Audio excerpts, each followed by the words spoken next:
Good evening. I'm Jeff Bennett. And I'm Amna Nawaz. On the NewsHour tonight, a second round of negotiations between the United States and Iran hangs in limbo after the U.S. attacked and boarded an Iranian ship as part of its naval blockade. 8 children are fatally shot in a domestic dispute. Now investigators in Shreveport, Louisiana are searching for answers. And we examine how a Virginia ballot measure aims to counter Republican redistricting efforts and shift the balance of power in Congress. Where I'm standing would be the intersection of 3 congressional districts, so that the apartment buildings over here would be in 1 congressional district, those over there would be in a 2nd, and then right over here, these folks would be in a 3rd congressional district.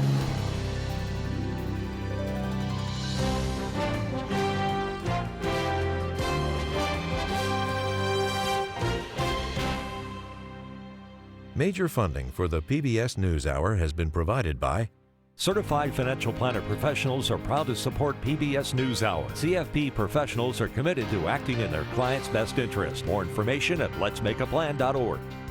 the ongoing support of these individuals and institutions, and friends of the News Hour, including Leonard and Norma Chlorfine and the Judy and Peter Bloom Kovler Foundation.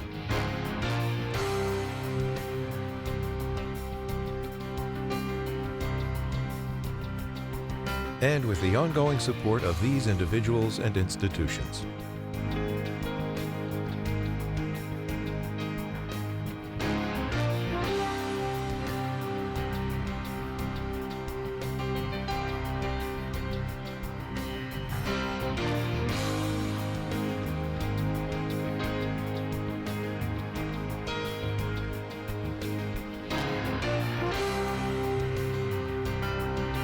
This program was made possible by the contributions to your PBS station from viewers like you.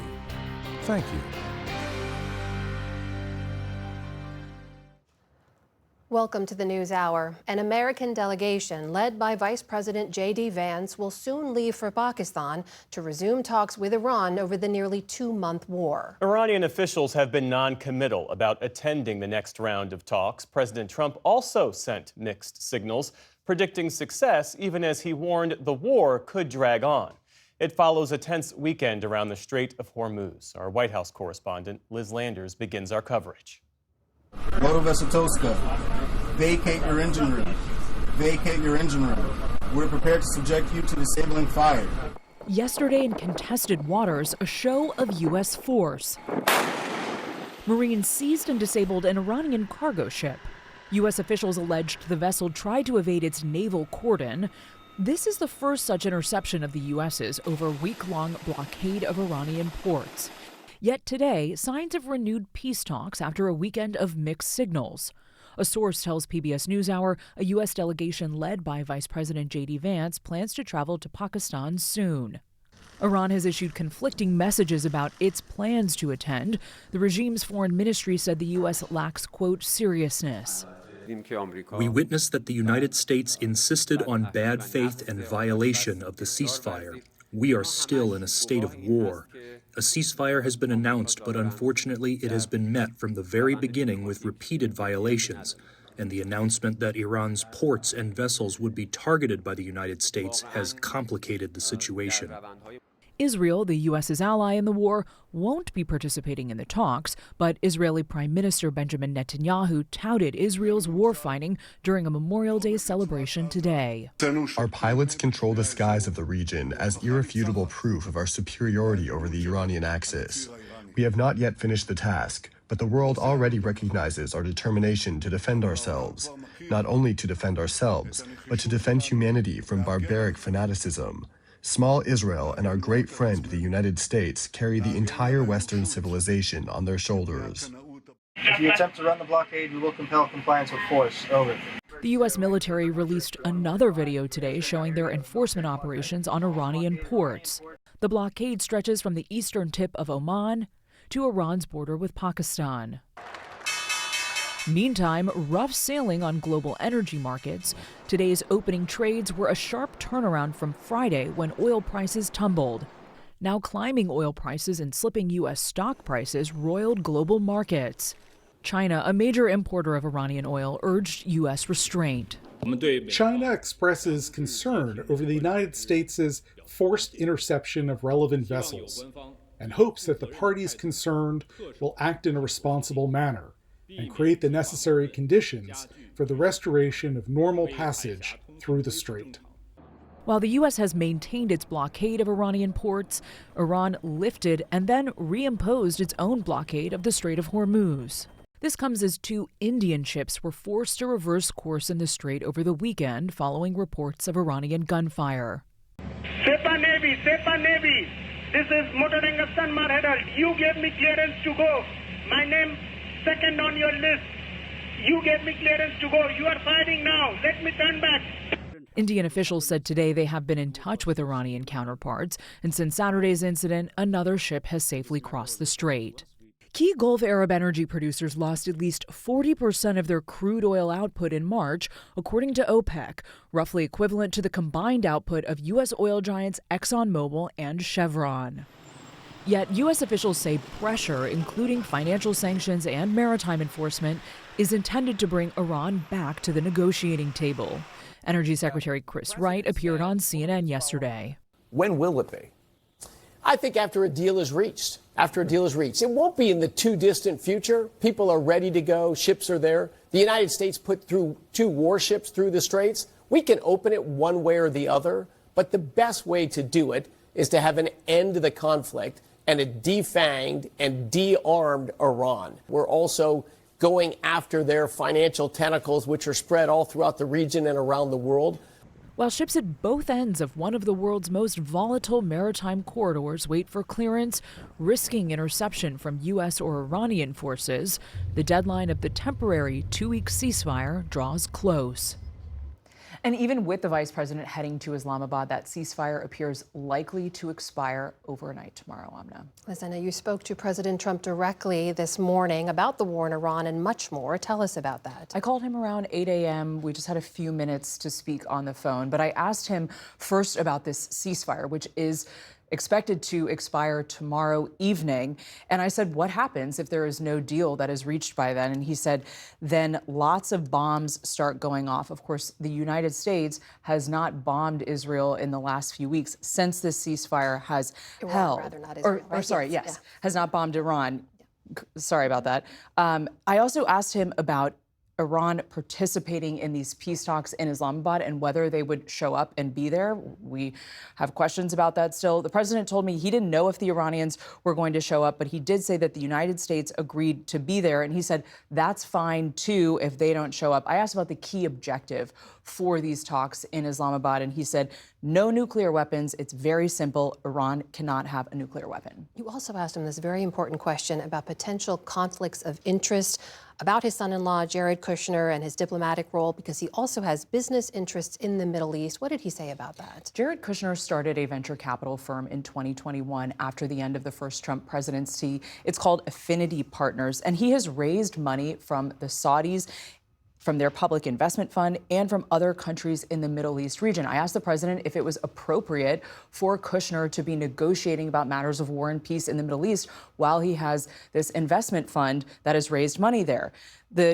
He told me, the first quote that he said to me is, well, he was there before, a long time before, and he's purely negotiating for the fact that they're not going to have a nuclear weapon. Whether you have business or not, everyone knows that's the right thing. He's a very good negotiator. So then I started to ask a follow-up question, and the president kept going, and he said, I sent my A-team.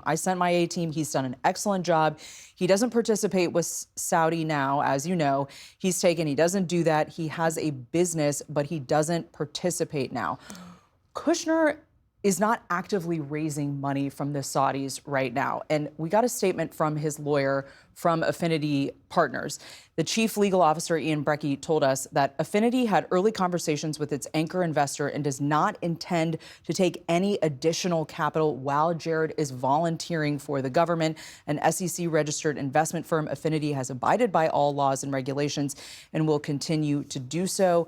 As a volunteer right now, he is not subject to financial disclosure forms. Meanwhile, we saw the Energy Secretary Chris Wright on CNN earlier, and he mentioned he doesn't foresee gas prices coming down to under $3 a gallon until next year. You asked the president about that. What did he say? This was the last question we got to. I asked if this was a concern for the upcoming midterm elections in November. The president told me I disagree with him totally, meaning Secretary Wright. I think it's going to come roaring down if it ends. If we end it, meaning the war, if Iran does what they should do, it will come roaring down. The president has said this a number of times, though I would say, Amna, he keeps saying that gas prices are going to fall. So far, we have not really seen that. Americans are still feeling the pain at the pump. Terrific reporting, as always. Our White House correspondent, Liz Landers, thank you. For more now on the U.S. enforcement of the Strait of Hormuz blockade, we turn to retired Admiral Gary Roughead. He was chief of naval operations from 2007 to 2011.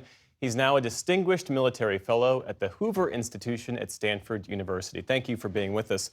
And I want to start with this. Your reaction when you learned the U.S. Navy fired on and seized an Iranian-flagged cargo ship near the Strait of Hormuz as part of the American enforcement there. I was not surprised. The blockade had been put in place, and as ships were moving in and out, if there was not enforcement of the blockade, it would be viewed as a paper tiger. So stopping a ship and boarding it was not unusual to me, given the circumstances. Where does firing on a vessel rank in the U.S. toolkit for enforcing a blockade like this? I would say it's ranked pretty high. Normally, and you heard in some of the videos that were released by CENTCOM that there were verbal warnings to the ship to stop. Whether or not there were some shots fired across the bow to signal intent to use hostile force, I don't know. I've not seen anything on that. But disabling fire is quite high up the ladder. But the fact remains that the blockade was enforced. The Marines boarded it, and my understanding now is that they're searching the containers that are on that ship.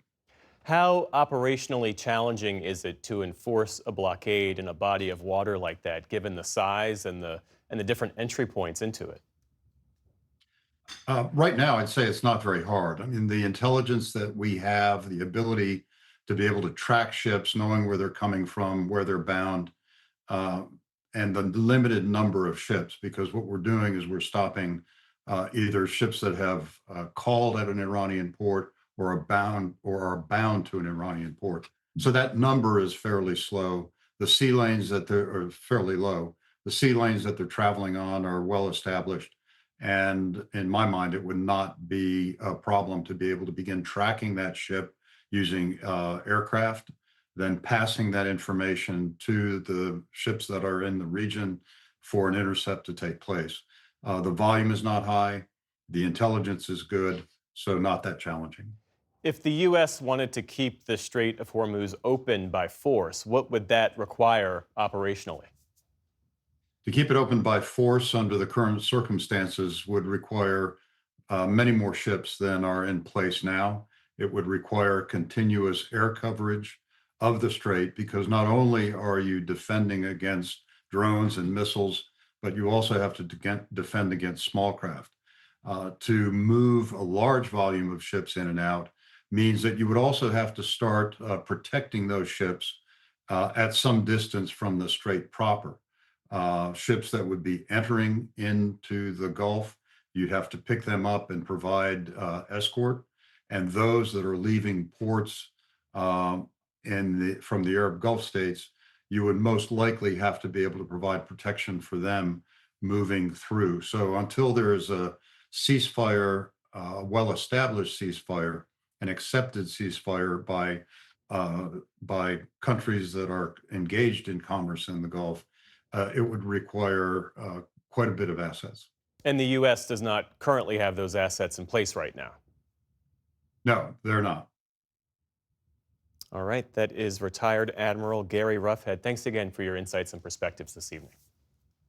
Thank you. Have a good evening. For additional perspective on the state of diplomacy with Iran, we turn now to our two Iran watchers. Alan Ayer's work at the State Department focused on Iran, and he was a senior member of the Obama administration's negotiating team for the Iran nuclear deal. He's now at the Middle East Institute. And Miad Maliki was born and raised in Iran, and until last year, he was associate director for sanction targeting in the U.S. Treasury Department with a focus on Iran. He's now a senior fellow at the Foundation for the Defense of Democracies. Welcome back to you both. Good to see you. Miad, I'll begin with you. It looks like the U.S. delegation is set to go to Pakistan tomorrow to resume talks. The question is, will the Iranians be there? Will they show up? Well, based on reportings, I see Iranians are sending a delegation. That's the last reporting that I've seen coming out of Iran. It's very obvious that they know they need a deal. I mean, they might still shout openly or through the press that they don't really need a deal, but economically and politically, they really desperately need a deal right now. So they're going in search of a deal. You think they're motivated to? They're definitely. I mean, their economy is on the. I mean, it's a collapsed, bankrupt economy. They're getting there. They have a few days before they run out of gasoline, between 12 to 20 days if they can't import gasoline. And last time they had to change the price on gasoline, increase the price on gasoline. They had one of the largest protests in Iran. So they know domestically they're going to have to address the state of economy. Alan, did the U.S. attacking and boarding that ship, did it change leverage at all for the U.S., change how these talks could go on? I don't think so. I mean, it possibly increased the possibility that the Iranians wouldn't go. But as Miad said, they have to show up at the table just to see what the U.S. is doing. So again, both sides, each side wants to enter with sort of the marginal additional leverage to increase its position. And the ship that was trying to run the blockade, I think, was testing U.S. resolve. But no, it didn't really move the dial either way in terms of what's going to happen at the table. Well, you saw Liz Landers reporting earlier, the president told her if there is no deal at the end of the ceasefire, that the U.S. will resume bombing. What do you make of those threats? Do you think the U.S. will make good on them? And do they pressure Iranians to come to a deal? I think empirically, I have learned not to put absolute credence into President Trump's statements. A lot of them are either to assuage the market or to terrify the Iranians. So it could well be the case that if there's not even an interim deal that allows them to extend the ceasefire, that there could be a resumption of hostilities. But I really do think that the United States is not looking to resume hostilities and start climbing up that escalation ladder with Iran again, because Iran will retaliate against regional energy, and it could just be painful consequences. Miad, is that how the Iranians see it? Do you think those threats carry weight with the leadership there? You know, if I'm in Tehran, if I'm a member of this regime, I would consider President Trump's warning to be more of a real threat. I mean, historically, President Trump, there are cases that, he changed his mind, he gave Iranians more time, but there are a lot of cases that you can point to that President Trump actually went ahead and stuck to his threat. So in this case, I think Iranians know that things might end up getting worse for them on the Persian Gulf side. But what I disagree with Alan on is that the tanker that was targeted and stopped by U.S. Navy, it does send a very strong message to the Iranians that the blockade is serious, and the implication of on the economic side of oil not leaving Persian Gulf and the imports fully stopped through this blockade. I think that's sending a very strong message to the Iranians that this is a real blockade. Well, the Americans also haven't changed any of the terms or anything they're trying to push for in this deal, right? And this was the same deal both sides walked away from last time. What are the prospects that there's some kind of successful deal if the Americans haven't changed the things they're asking for, Alan? Well, we don't know for certainty, or at least I don't, that they haven't changed it. For example, President Trump at one point said, we do not want any indigenous enrichment on Iran. Now, that's modulated somewhat to a freeze on uranium enrichment for 20 years. The Iranians say, well, how about 5 years? Yeah, there's room to negotiate. A deal is doable, both on nuclear issues, on the Strait of Hormuz. But the situation is this. The more it's like a scale. The more you put in the scale of what I want, the more you have to put in the scale of what I'm prepared to give. And I think this part of the scale is where the U.S. might have some problems. Where do you think the U.S. is on that part of the scale? What are they willing to give? I think it's possible that they're willing to unfreeze assets. I think it's possible, maybe barely possible, they'd be willing to accept downblending of highly enriched uranium as opposed to getting rid of it all. But things like, obviously, what the Iranians want, reparations, that's not going to happen. And quick and a full sanctions relief is not going to happen. Miad, how do you see it? What would the Iranians agree to? I think Iranians would agree to anything that would give them access to some cash. That's what they really need desperately. The unfreezing of those funds would be key. I think that's what they brought in. If you look at the delegation, members of delegation that went to Islamabad last time around from Iran, they took the central bank governor with them, but didn't take anyone from the Atomic Energy Organization. And one of the demands was really access to those funds that are sitting in Oman, Qatar, and Iraq and elsewhere. And those are funds that they don't really need any kind of sanctions relief to be available to the regime. They just really need some letters from the U.S. government or some message or signal from the U.S. government. So that's not a really heavy lift for U.S. government, and Iranians know that, and they really need that cash right now. Meanwhile, we saw the Strait declared open by Iranian officials, and the next day it suddenly was not. President Trump says the blockade will also continue. Alan, do you see another round of talks opening the Strait and ending the blockade? No. This is their, again, pardon the pun, their trump card is control of the Strait.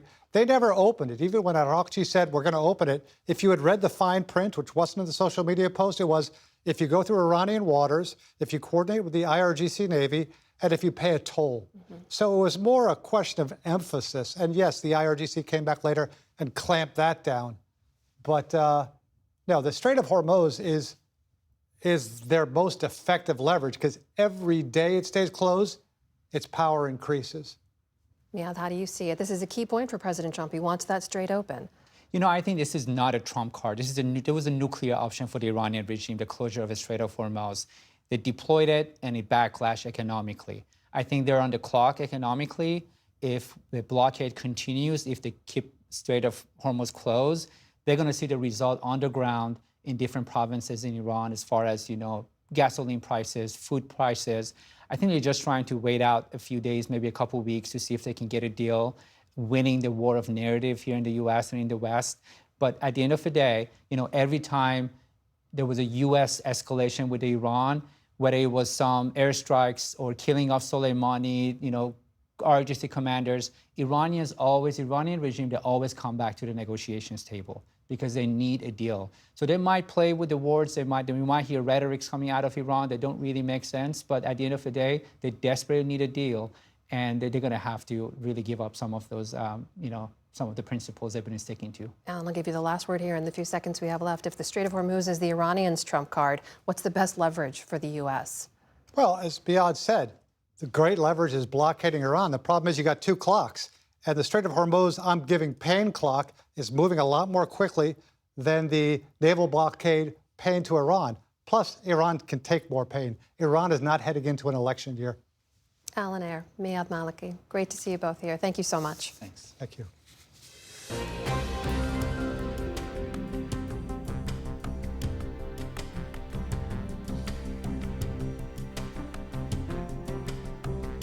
In the day's other headlines, the White House says Labor Secretary Lori Chavez-DeRemer is leaving her post. Communications Director Stephen Chung announced her departure on social media, saying she's done, quote, a phenomenal job and that she's taking a position in the private sector. Chung added that her deputy, Keith Sonderling, will take over as acting secretary. Chavez-DeRemer had been under fire for months amid allegations that she abused her position. That included allegations of an affair involving a subordinate and drinking alcohol on the job. She's denied any wrongdoing. Chavez-DeRemer is the third Trump cabinet member to leave after he fired Homeland Security Secretary Kristi Noem in March and ousted Attorney General Pam Bondi earlier this month. Kash Patel filed a $250 million defamation lawsuit today against The Atlantic magazine over a story published on Friday titled "The FBI Director is MIA." It alleges, quote, episodes of excessive drinking and unexplained absences by Patel. His suit calls the article, quote, a sweeping, malicious, and defamatory hit piece designed to destroy Director Patel's reputation and drive him from office. Both the Justice Department and the White House have denied the story's claims. In response, a spokesperson for The Atlantic says it stands by its reporting, calling Patel's lawsuit meritless. Today marked the first day that businesses can submit refund requests for tariffs paid before the Supreme Court ruled them unconstitutional 2 months ago. The website, run by U.S. Customs and Border Protection, allows the more than 330,000 importers who paid about $166 billion in tariffs to file for refunds with interest. Approved refunds will take 60 to 90 days to be issued. But individual consumers who paid higher prices because of tariffs do not qualify to get their money back. Police in North Carolina say at least 2 people were shot and killed this morning in Winston-Salem when several juveniles agreed to meet in a park to fight. A total of 7 people were shot, with injuries ranging from minor to critical. A 16-year-old and a 17-year-old were killed. Authorities say they're still trying to determine each person's role in the incident. The police chief lamented yet another episode of gun violence among young people. First, I need to acknowledge the fear and frustration that our community must be experiencing right now. Firearms are the #1 killer of kids 1 to 17 in our nation now. It's also our 98th mass shooting in our country. So I share that fear and that frustration. A local middle school near the park briefly went into lockdown after the shooting. All students were later reported safe. The House Ethics Committee issued a rare statement today defending its handling of recent sexual harassment cases involving members of Congress. The committee, quote, strongly encouraged any victims of sexual misconduct by a House member or staffer to come forward.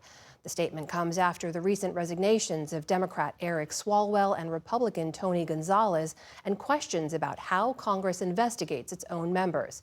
The House Ethics Committee largely operates behind closed doors and says little about its work. In Japan, officials are warning of a possible megaquake that could hit the country's northeastern coast in the coming week. That follows a 7.7 magnitude earthquake felt hundreds of miles away in Tokyo, striking the region earlier today.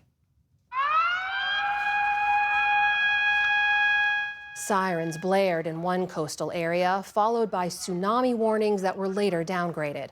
But officials say the threat of further quakes remains. Japan's prime minister urged local residents to take precautions. In response to the aftershock advisory, which is expected to remain in effect for about a week, please ensure you are prepared to evacuate immediately and always carry your emergency supplies with you. Today's advisory was the second such warning for the region in recent months.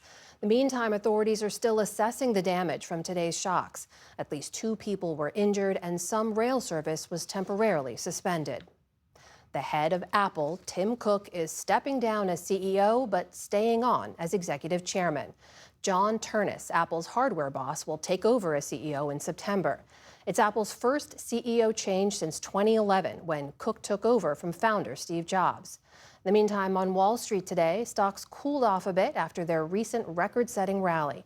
The Dow Jones Industrial Average lost less than 5 points, so basically flat. The Nasdaq slipped about 60 points to start the week. The S&P 500 gave back about 0.25%. And a pair of defending champions won the Boston Marathon today. On the men's side, John Korir of Kenya finished in 2 hours, 1 minute and 52 seconds, breaking the course record and running the 5th fastest marathon of all time. And Sharon Lokedi, also of Kenya, won the women's race in just under 2 hours and 19 minutes. In the meantime, in China, it wasn't a human, but a humanoid setting the pace. This android from smartphone brand Honor set a new world record for a half marathon, finishing in 50 minutes and 26 seconds. That is 7 minutes faster than the human record and also way better than my all-time best. Still to come on the NewsHour, the national redistricting fight comes to Virginia. Tamara Keith and Amy Walter break down the latest political headlines and why some cities are turning their streetlights red. This is the PBS News Hour from the David M. Rubenstein Studio at WETA in Washington, headquarters of PBS News. Another deadly shooting has torn apart another American community. Yesterday morning in Shreveport, Louisiana, A man shot and killed 8 children and gravely wounded 2 adults. He was killed during a confrontation with police after fleeing the scene. William Brangham has more. Jeff, police said the children ranged in age from 3 to 11 years old. The killer was reportedly the father to 7 of the 8 children that he killed. The 2 adult victims were the suspect's wife and another woman. This was the deadliest shooting in America in over 2 years, and it sent shockwaves throughout Shreveport. City officials today said the shooting underscores a broader problem. I would like to also remind everyone that in the city of Shreveport, we have a true epidemic of domestic violence. And that is something that should be a top priority of the city's administration, the city council, and law enforcement. For more on this tragedy and the broader issue of gun violence, we are joined again by April Zioli. She's the director of the Michigan Firearm Law Implementation Program at the University of Michigan. April, thank you so much for being here again. Your research studies the intersection of domestic violence and firearms. So given that people might just be taking on board what this tragedy is all about, what was your initial reaction to this? My initial reaction was, unfortunately, that this has happened again. We know from research that there are often opportunities to intervene and to stop this kind of violence from happening. But the opportunities were missed, and we're left with a tragedy. And what does the research show us about the overlap between domestic violence and firearm ownership? It shows that when a violent male intimate partner has access to a gun, the chance that he'll kill the female partner goes up 5 times. It is much greater. We also know that there is more likely to be other victims as well. So in this case, we saw an intimate partner, another adult, and 8 children. This comports with what we know about domestic violence shootings, unfortunately. And this also seems to fly in the face of the way guns are marketed and sold as a defensive weapon, that you bring a gun into your home to defend yourself, not that gun then becomes a tool used against you. Correct. The reason guns are pitched and sold as defensive weapons and people want them as defensive weapons are exactly the reasons that they are so deadly. Guns are incredibly lethal, and they're a range weapon, so you can injure somebody from far away. You can't do that with a knife. You can't do that with a blunt instrument. And that gives firearms more lethality. And if you're hit by a bullet, you're much more likely to die than if, say, you were stabbed. So in an already violent situation, firearms just make the problem worse. And you touched on this before, but when we think about children in America being shot, we tend to think of school shootings. How do the data on school shootings compare to violence in the home, shootings in the home? School shootings are tragedies, and we should do everything we can to prevent them. But if we're concerned about children dying, then we have to look at domestic violence and events that happen in the home, because kids are much safer at schools than they are in the home. When they're dying in mass shootings, these are domestic violence events. We heard public officials in Shreveport today repeatedly saying to the general public that if you see something, say something. They're basically saying if you know that someone is troubled and may have access to a gun, that they have to speak up. I mean, is that the message to people, that that's the best way to prevent this? Do we have other ways of intervening that are useful? Oh, there are many ways to intervene. In this particular case, it's been reported that the wife of the shooter was leaving. They were getting divorced. And just that one fact raises the risk of homicide. and severe violence. Separation is the most deadly time when it comes to domestic violence. So this is a time for people to gather resources, for courts and domestic violence agencies to come into play and help somebody's safety plan. Safety plans can really help. Restraining orders can sometimes help. There are other things people can do if no action is taken, if firearms aren't removed, if they're still available, if somebody who says that they're suicidal doesn't get any attention, then we're really not going to solve this problem. That is April Zioli of the University of Michigan. Thank you so much for taking the time to talk with us. Thank you.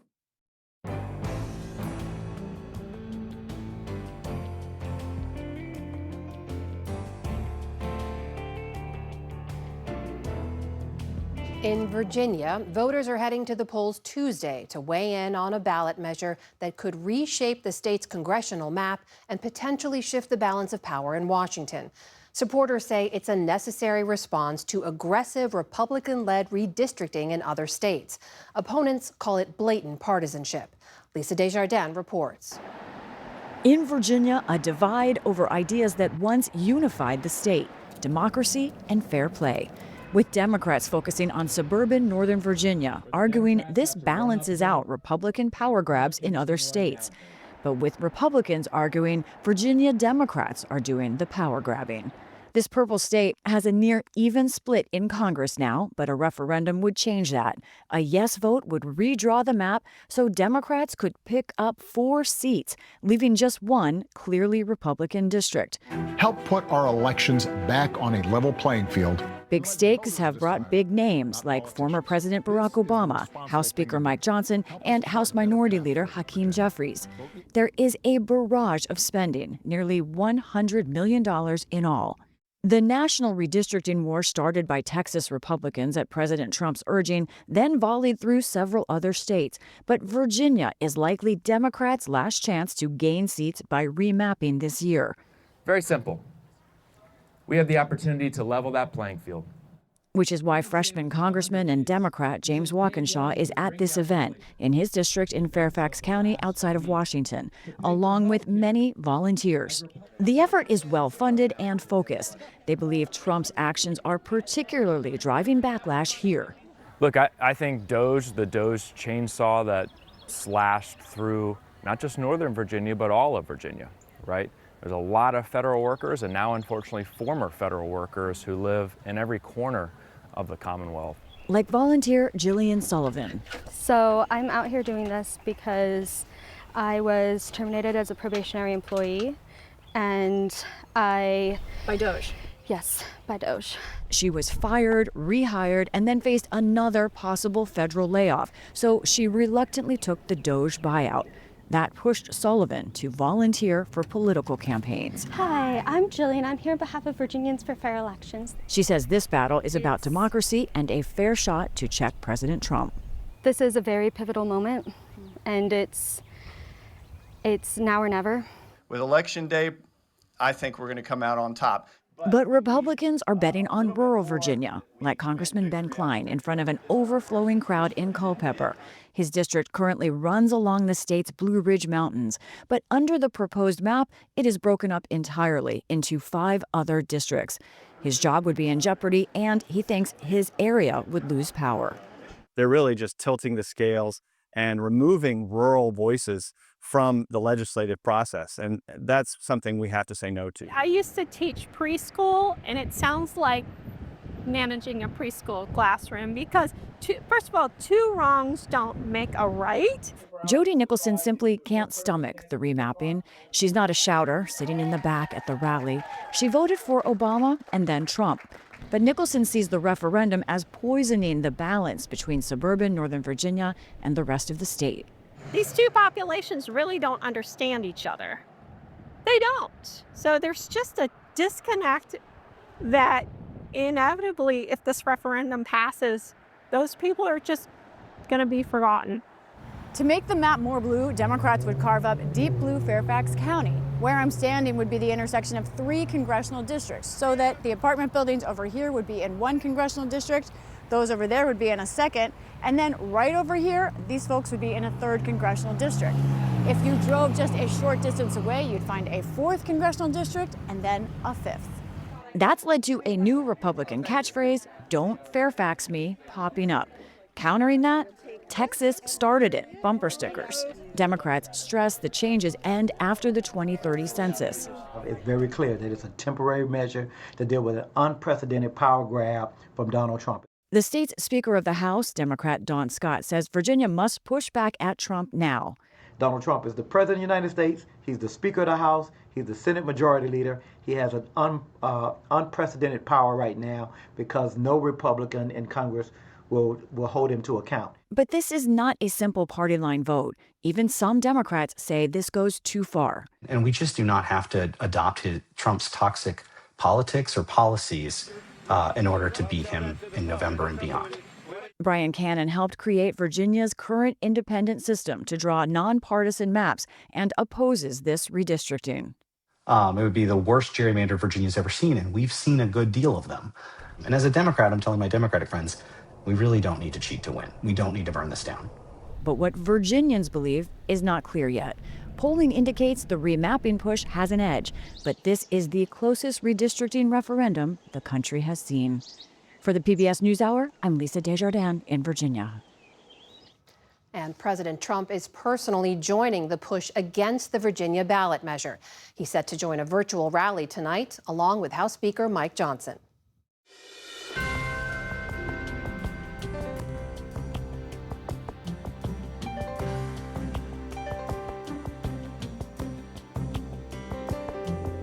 The U.S. Labor Secretary's resignation marks the 3rd Trump cabinet departure in recent weeks. To discuss that and more on redistricting and the midterms, we turn to our Politics Monday duo. That's Amy Walter of the Cook Political Report with Amy Walter and Tamara Keith of NPR. It's great to see you both, as always. So the Labor Secretary, Lori Chavez-DeRemer, is stepping down from the Trump administration to take a job in the private sector. That's according to the White House Communications Director. Tam, we know President Trump is willing to stand by embattled officials until he isn't. What tends to be the tipping point? Yeah, and this is the 3rd embattled official that is now out. Remarkably, normally this happens from a presidential post on Truth Social, his social media site. In this case, it was just a post from the White House Communications Director. Trump didn't even get his hands dirty on this one. It has varied each time, but there is often a nexus that involves testimony on Capitol Hill or controversies that threaten to break out and get out of control and unable to manage. And so here we are. The other issue at play here is that if President Trump expects that Republicans will have a narrower margin in the Senate after this year, then he may want to lock in new cabinet officials that he'll be able to get confirmed. So now might be the time for this turnover. And often there is a decent amount of turnover, depending on the administration. Certainly the first Trump administration had a ton. Yep. Typically that second year is a time of turnover. All right, well, let's talk about redistricting. We just saw Lisa's terrific reporting there. Amy, polling shows Virginians narrowly favoring this measure, even though the Democratic governor, Abigail Spanberger, won statewide by roughly 15 points. So why that disconnect? Is this not going, well, who knows, right? But right. Is it going to pass? What's the disconnect is you do have a lot of independent voters who don't like Donald Trump, but who also like the nonpartisan redistricting that has already taken place and that the current map is all about. I mean, in California and in Virginia, the conversation about redistricting has centered really around Donald Trump, at least the conversation on the Democratic side. Let this be a check on Donald Trump. But I think if we want to step back just a little bit further as to like what this all looks like now in the big picture, the first is even when Virginia is done tomorrow night, there's still one more state that can redraw its lines. Florida meets in a special session next week. The potential there is that they redraw a map that would give Republicans 2 to 3 seats. That is likely to be our last map before the 2026 election. Overall, what we see is essentially a wash. After all this redistricting, all these new lines drawn in many of these states, neither side is likely to come out ahead on this. Yeah. The second is that it's been interesting to watch sort of the pressure campaigns from both sides. On the Republican side, the president got a lot of what he wanted, Texas and North Carolina and Missouri, but he didn't get everything he wanted. He really pressured a state like Indiana, for example, that rebuffed him. Same with Kansas, New Hampshire. And on the Democratic side, even dark blue states that didn't have to go through this whole referendum process, like Virginia and California did to redraw their lines, Illinois and Maryland, they decided not to take up redistricting. So not everybody jumped on board from the pressure on both sides.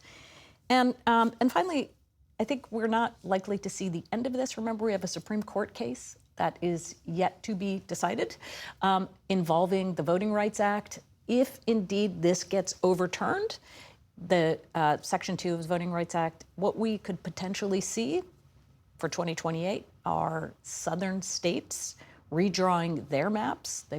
They would no longer have to draw majority districts. That could give Republicans up to a dozen seats. Yeah. What stands out to you about all of this?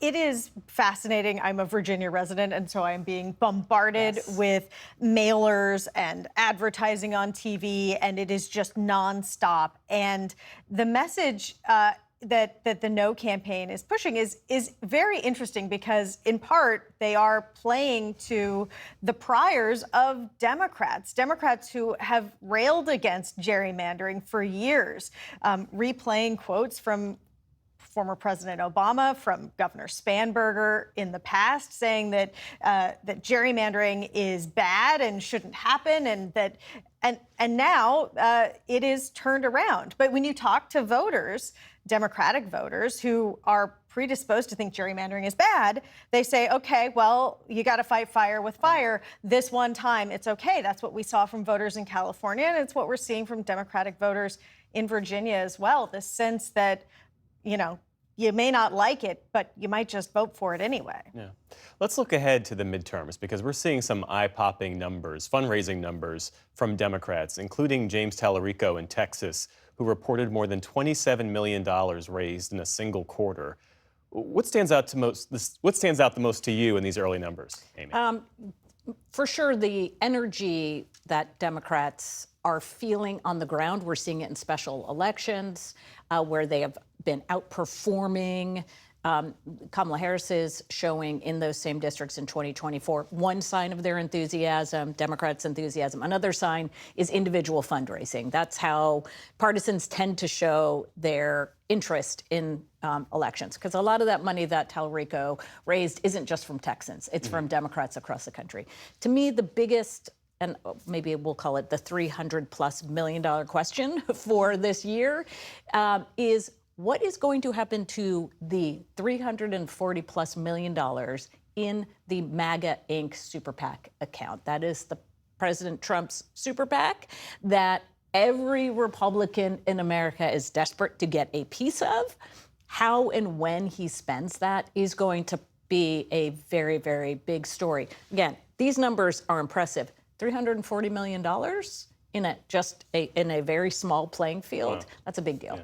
And Tam, of course, we know from history that fundraising money doesn't always translate into votes. Money does not necessarily always translate into votes. The other thing I will just note quickly is that although Democratic candidates are raising a lot of money, the Democratic Party, the DNC and the Democratic Party committees are not raising as much. And so that might make coordinating or prioritizing where the money goes a little bit more challenging coming into the fall because these high-profile viral candidates are able to just direct money to themselves. Tamara Keith, Amy Walter, thanks as always. You're welcome.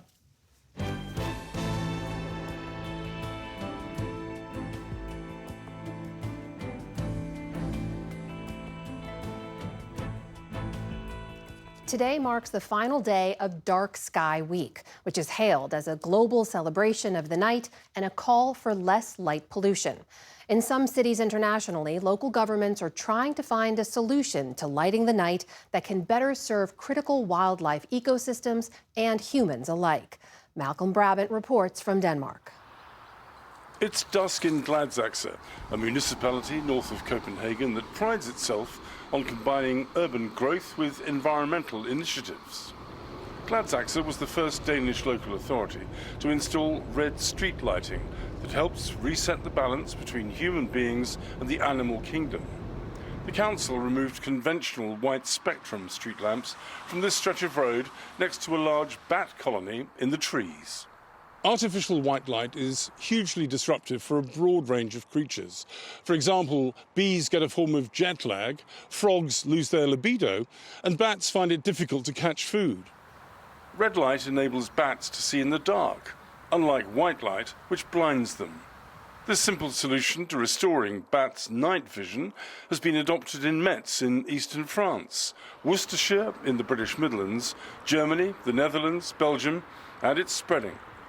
Every light source we put up changes some balances, moves things around, makes it easier for some animals to find a mate, get food, and makes it harder for someone else. Rune Brandt Hermansen was one of the designers behind the red light project in Gladsaxe.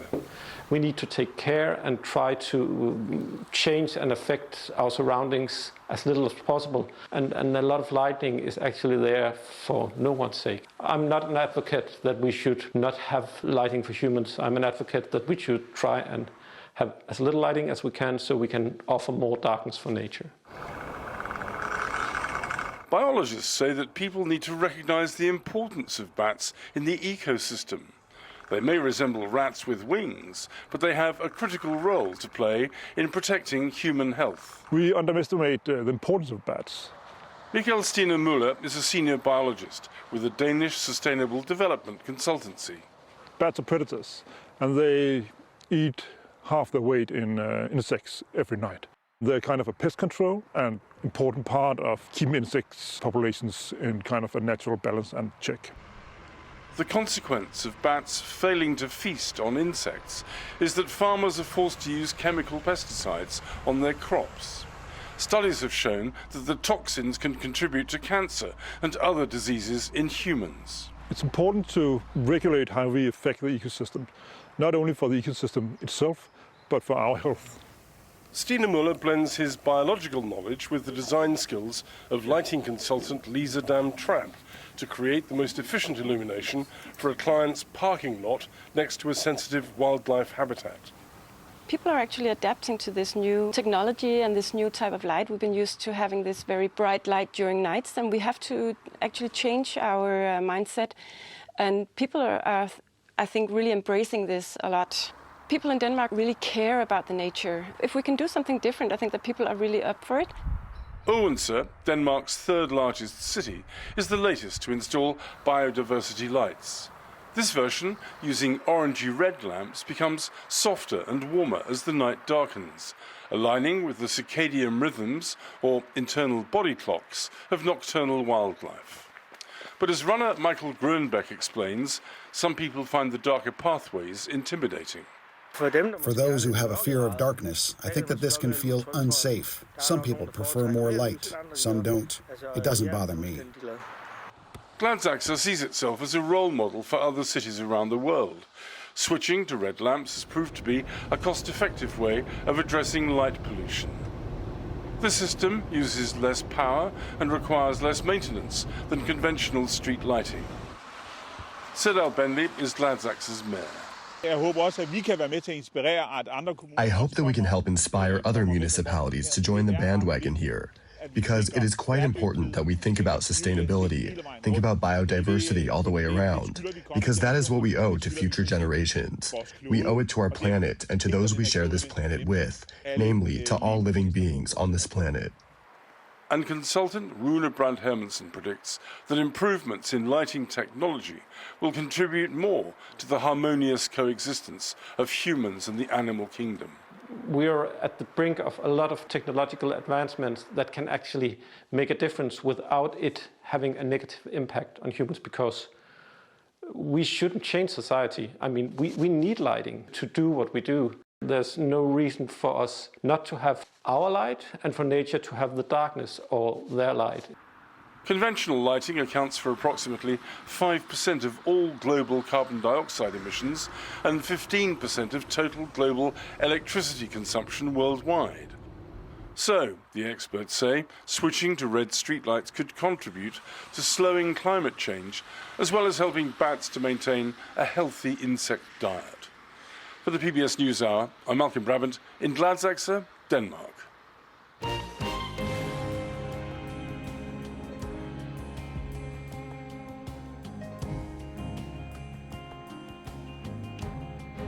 Remember, there's always a lot more online. We look at a new vaccine for Lyme disease that could soon receive FDA approval. You can find that story on our YouTube page. And that is the NewsHour for tonight. I'm Jeff Bennett. And I'm Amna Navaz. On behalf of the entire NewsHour team, thank you for joining us.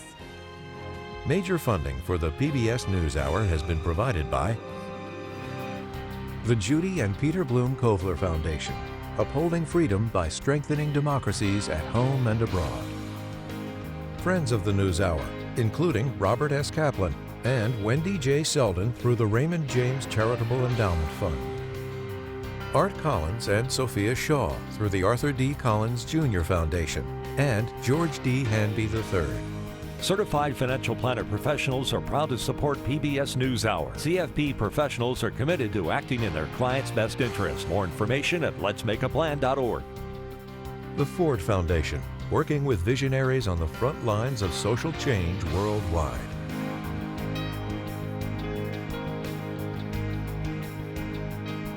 The John D. and Catherine T. MacArthur Foundation, committed to building a more just, verdant, and peaceful world.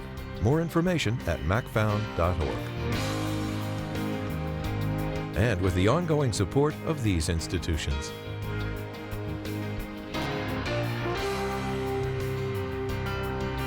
This program was made possible by the contributions to your PBS station from viewers like you. Thank you.